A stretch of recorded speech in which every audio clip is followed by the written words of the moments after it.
Qaytadan bor kuchingiz bilan.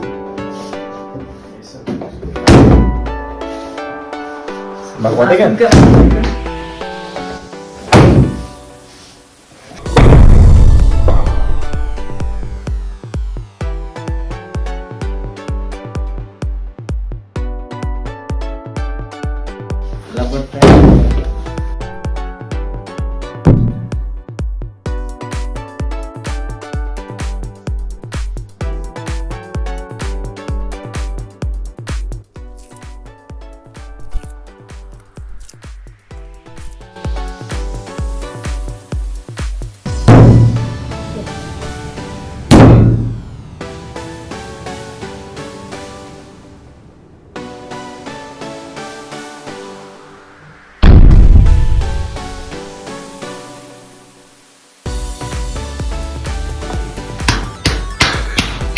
Buning nomi Nyuton suyuqligi. Bunday deyilishiga sabab Nyutonning 3-qonunini yaxshi bilasiz.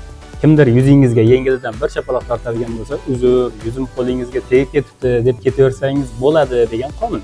Ya'ni aks ta'sir qonuni. Jismlarga qanday kuch bilan ta'sir qiladigan bo'lsak, ular ham bizga xuddi shunday kuch bilan qaytaradi degan qonun. Bu suyuqlikning ham xususiyati xuddi shu qonunga mos kelib qolgan. Kraxmal molekulalari suvda erimaydi, faqat suyuqlik ichida suzib yuradi. Biz qo'limizni sekin botirgan vaqtimizda kirishining sababi molekulalar bir-biridan uzoqlashib, qo'limizga joy ochib berishga ulguradi. Qattiq urgan paytimizda nimaga qotib qolyapti? Sababi molekulalar bir-biridan uzoqlashishga ulgurmay qoladi.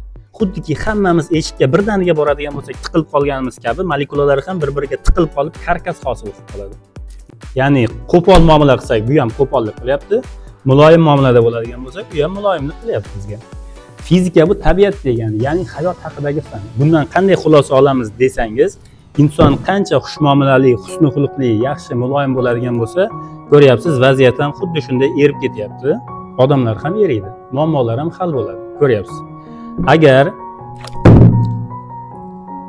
Agar inson qancha qo'pol, yomon so'zli, badxulqli bo'ladigan bo'lsa, ko'ryapsiz, vaziyat ham o'ziga o'xshab shuncha qattiq bo'lyapti. Dono xalqimizda bir maqol bor. Yaxshi so'z bilan ilon inidan chiqar, yomon so'z bilan pichoq qinidan chiqar.